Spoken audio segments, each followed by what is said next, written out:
Hi everyone. Now, I've only seen it today, but I've got to say that The Day of the Outlaw, a western from 1959 directed by Andre de Toth and starring Robert Ryan and Burl Ives, has just gone into my list of all-time favourite westerns. This is an absolutely fantastic western, a western about power play dynamics, and for an American western, so forgetting the Great Silence for a moment, this is perhaps the best western that has been set in a harsh, wintry, snowy landscape. This is a film that establishes itself really quickly. We've got Robert Ryan straight away. He's a bitter man. He's a rancher.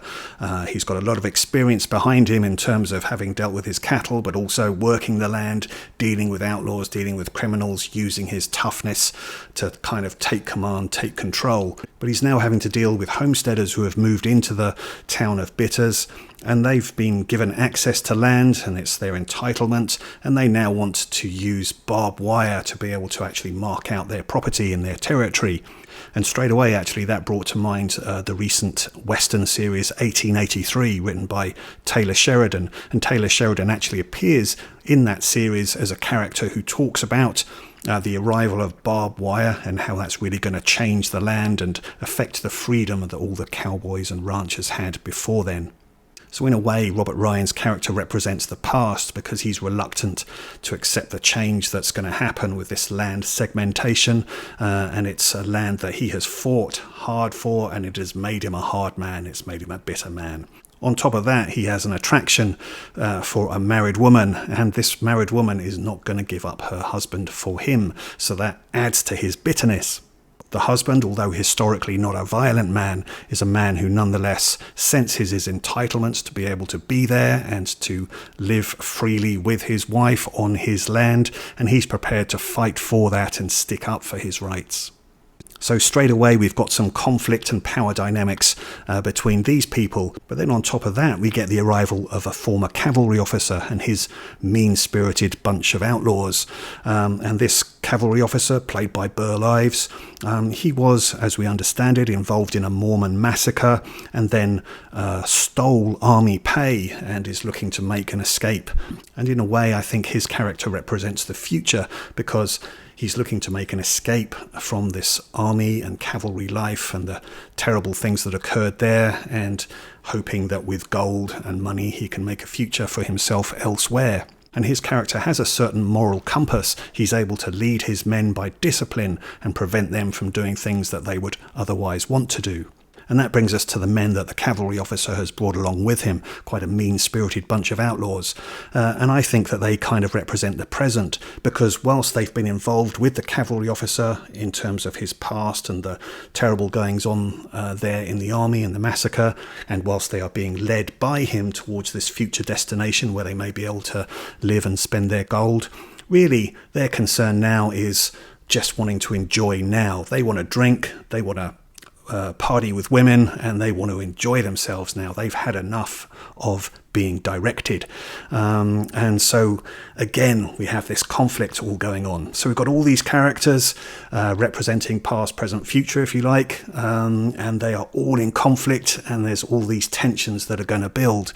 So it really is a fascinating setup that we've got here, and absolutely a Western that leads to a lot of tension. And as the story progresses, and I'm not going to give spoilers, we get into this interesting situation where Ryan's character and Burl Ives' character know that they cannot stay as they are, where they are. They're going to have to make a change. They're going to have to get these men out of the town, and that involves this journey into this harsh, wintry landscape. And absolutely, as this story progresses, the power play dynamics become so essential in creating constant tension, and definitely the environment that they are in as well adds to that tension. So this all becomes a really terrific Western to watch, and definitely with an interesting ending as well. And as I say, this film was directed by Andre de Toth, and he actually wrote the story for the great Gregory Peck Western, The Gunfighter, as well as being a director on Randolph Scott Westerns, such as Riding Shotgun. He directed Springfield Rifle with Gary Cooper, and Vincent Price in House of Wax.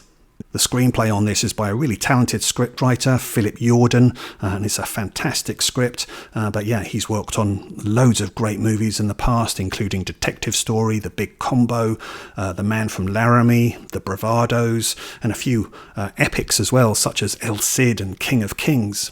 And the excellent black and white cinematography on this is by Russell Harlan, a cinematographer who's worked on two of my very favourite John Wayne westerns, Rio Bravo and Red River, as well as other classic movies such as Gun Crazy, Witness for the Prosecution, and To Kill a Mockingbird. And there's a really powerful music score in this as well, which really adds momentum to the tension.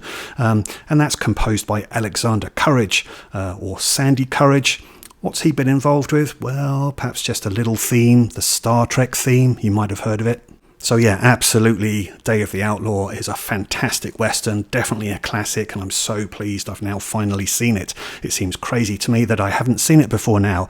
And at this point, I definitely want to give a big thank you and shout out to Goose's Movies and Blue Roy Movies. Both of these guys just recently talked about the Eureka edition of Day of the Outlaw on their channels, so do go and check their reviews out. So yeah, thanks guys for mentioning this film, bringing it to my attention. Yeah, absolute classic, absolutely loved it. Okay, that's me done, so please join me again for some more videos. Let me know your comments on Day of the Outlaw, and hope to see you again. All the best to you. Thanks very much. Bye-bye.